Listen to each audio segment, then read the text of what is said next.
and welcome to the Art of Decluttering podcast. I'm your host, Amy Revell. Have you ever watched those studies where people are creating like pathways across, say, a university or a public path, and you can see like what we call, I don't know if everyone calls them this, but like goat tracks, where the people have like crossed over ways where the path doesn't go because that's the quicker way, that's the more efficient way, that's the way that we just do it. And I was watching a video about that the other day and how there are some universities that actually track where people do these goat paths off the tracks and then they remove the footpaths, like actually like making things work to how people use the space. And it got me thinking about this path of least resistance. And I think it's really relevant when we're talking about decluttering and organizing because our brains will automatically go for the path of least resistance like wherever possible. So it's not so much that it's like we're super lazy, but our brains are wired. So I was having a look and when it talks about neuroscience, psychology, human behavior, it is like really clear that our brains want to use the least amount of brain energy it can because the body and the brain's job is like keep us alive primarily. And then, there's this descending order of priorities. And our brain uses about 20% of our body's energy, which can I just say, if you are decluttering and making like 400, 500 decisions in a day, drink lots of water, fuel your body because it is absolutely exhausting. If you think about how much your brain is doing when it's making decisions that it's not used to, when it's doing all of these types of things, it's really important that you're not like making your brain work on empty. So that's just like, that's for free. Eat well, drink lots of water when you're decluttering because your brain is like making so many decisions. And so because decision making takes a lot of effort, our brain is super smart and well designed and will want to find this path of least resistance. And that's why all the habit coaches, that's why everyone talks about like just create a habit and just keep going with it so that your brain doesn't have to make a decision every time. And there's lots of ways we can talk about that. I talked about that with Monica a few weeks ago when we talked about like sticky habits and ways that you can use this kind of wanting the path of least resistance to your advantage. What I want to talk about today is some of the practicalities of that and why our brain tries to go this path of least resistance. You might see evidence of this in your home because it is easier for you to just walk in the door and dump your work bag, the paperwork, the mail, your jumper that you took off, anything, your keys, your phone, your charger on the kitchen bench than it is to put them away. And so unless you can create a path of least resistance that is easier than that, like your brain is just going to want to dump the things there. It's like, I just need to get that done so I can move on to maybe doing readers with the kids or cooking a dinner or going on a date night or working your second job or whatever that looks like. And so our brains are like, quickest, shortest, what's the path? How is the least amount of resistance going to work for me? And so it's important to kind of understand that's how your brain works. Otherwise, you might feel like you're constantly working against it, which is no fun at all. We want to work with our brains because otherwise, again, so much more effort and so much more work. And decisions create a mental load. And so the mental load is like all those tabs that are open in your brain. For some of us, we have more open tabs than others. I definitely have more open tabs in my brain than Cal says he has in his. He says he might have like 4 or 5 tabs open, whereas I feel like I have 40 or 50 tabs open. That might be my ADHD. That might just be my personality. That might be the mental load that I carry for our family and my business. There's so many different things that contribute to that. But having to make lots and lots of decisions adds to your mental load because every decision you make, you have to open the tab, you have to think about it, you have to make a decision. And when you finish that and it's executed, you've got to close the tab. Now, when I speak about tabs, if you haven't heard that concept, it's kind of like an item in your mind, like it's due in your mind, or like a tab on a browser that is like, this is all the things my brain's focusing on. So the tab you might have open is, got to send a work email. I better return my mum's phone call. It's dad's birthday in a few weeks. Oh, my partner has a graduation and so I need to buy a dress for that. I've got to return that mail. Oh, was the Amazon package going to come today? What salad am I going to bring to the party at my friend's the next week? Like there's all of these different tabs open. So that's what I mean is when we have to make decisions, all these tabs get open. And so our brains are like, let me find the path of least resistance. And minimalism is a way of experiencing that path of least resistance. So, for example, I used to always have like a big pack of like a collection of greeting cards. So, if I was going to a baby shower or a wedding or a birthday, or I just wanted to send a thank you card or an I'm thinking of you card or an encouragement card, I could always go and pick one from there. What I found though was that managing that and making sure I had the right amount of different ones, and some of the ones were a bit old, and so I'd get rid of those. That was like a whole mental tab. And so now if I need a card, I keep one pack of cards and they're all exactly the same. And I figure that I'm probably not sending cards to the same person in, say, a 6-month period. And when that pack empties, I'll just order a new pack of a different design. And so I've like path of least resistance. Everybody for the next 6 months gets the same card. And that works for me. It's not a branded card. It's just got a really nice print on the front. And then 6 months later, I'll change that over and there's new cards in my collection. And so not having to make constant decisions, not having to manage stock, not having to think about all these additional things in your home can actually make a really big difference. So the way to create the path of least resistance in your home is to make things easy and make it so you don't have to make decisions. And I've got some examples that I want to go through with you. So when you think about your kitchen, having the path of least resistance is going to save you an incredible amount of time. And it's also just going to keep the flow going, and it's going to stop clutter building up. So when you think about how you unpack your groceries, if you don't have a system, if you don't have a path of least resistance, the easiest way to get it done, then possibly what you're going to do is bring in the groceries. You might put them all on the floor, the bags on the floor, because maybe the bench is already full of other things. And then maybe you'll rush off because you've got something else to go to. And so when it comes to snack time, you dig through the bags rather than actually go to the pantry or the fridge. You're now digging through bags to get your groceries out. The way that we've created this path of least resistance in unpacking our groceries is the bench is always completely clear before we have the groceries either delivered or we pick them up or we go shopping. We bring them all in and we put them straight on the bench. So we're already at like peak working height. It is now like at that stage where we can all reach it and grab it. And the first thing we do is take everything out of the bags and fold the bags up so that then we're not dealing with a mixture of bags and we're not dealing with a mixture of groceries. It's actually now just all groceries. Now, usually the kids are around and they'll help, and Jessie might say, take and put the cold things away or frozens in the fridge. And I might be decanting things into containers.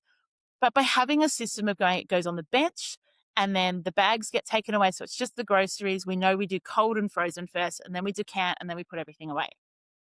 And then it's all gone, then it all goes away. And so all of a sudden, this complicated system that some people do, and I've seen it in your homes, I've seen you digging through those bags. I've seen the bags going everywhere, that they're kind of stuffed by the side of the fridge. I've seen containers not decanted, and so you end up with quite a few boxes of cereal, or you've got the same kind of cracker biscuit in multiple places because you didn't decant it in because the system wasn't working. And so just by doing this, it means I don't have to think about it. And it's just this easy process. We've nutted it out, like putting it on the floor, not going to work. Pulling things out of the bags and doing it one by one, not going to work. We put everything out first.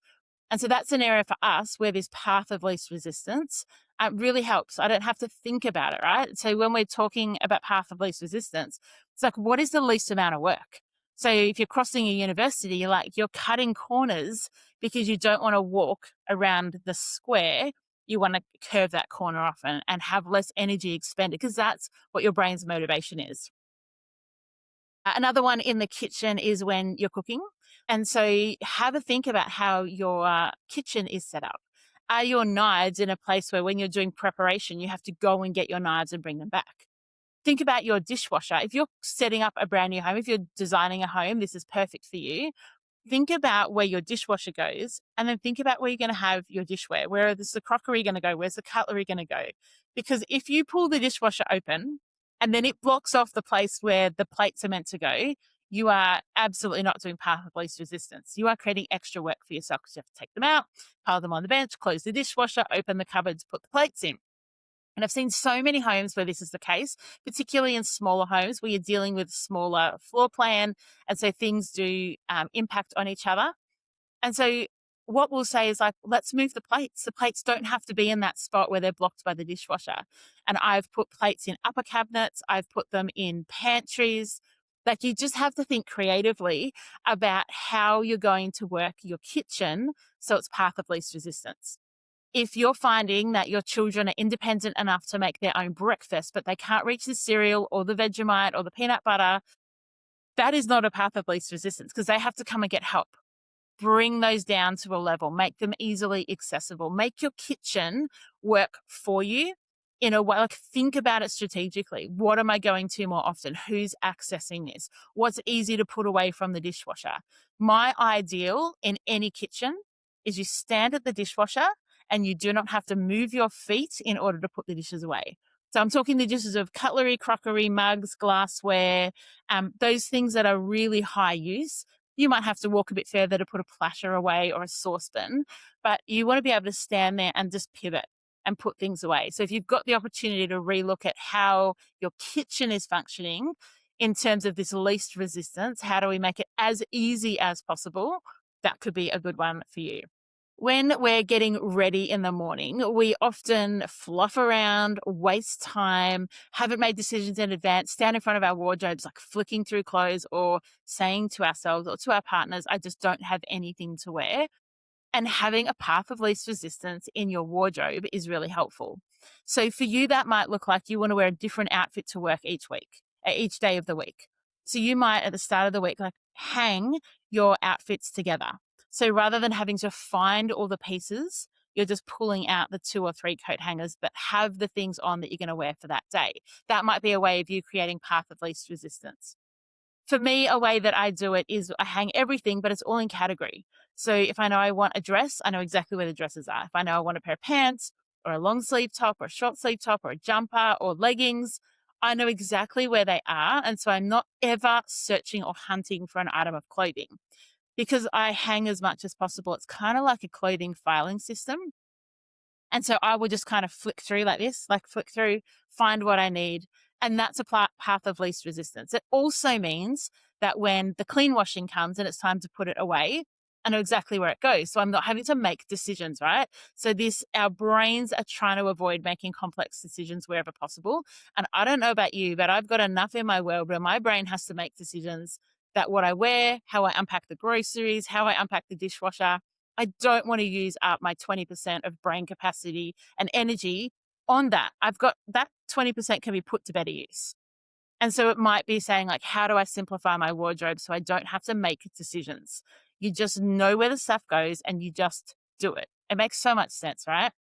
And when it comes to all the other stuff in our home, so the saying, a home for everything and everything in its home has been passed down from generation to generation to generation for a very good reason. Because when items have a home and when items are in their home, you don't have to make decisions. You don't have to look for things or find things or decide where to put it or go on a hunt for it. You're not expending any extra energy. If you want a particular salad bowl, you go and get it. If you need the life vest so you can go on the boat, you go and get it.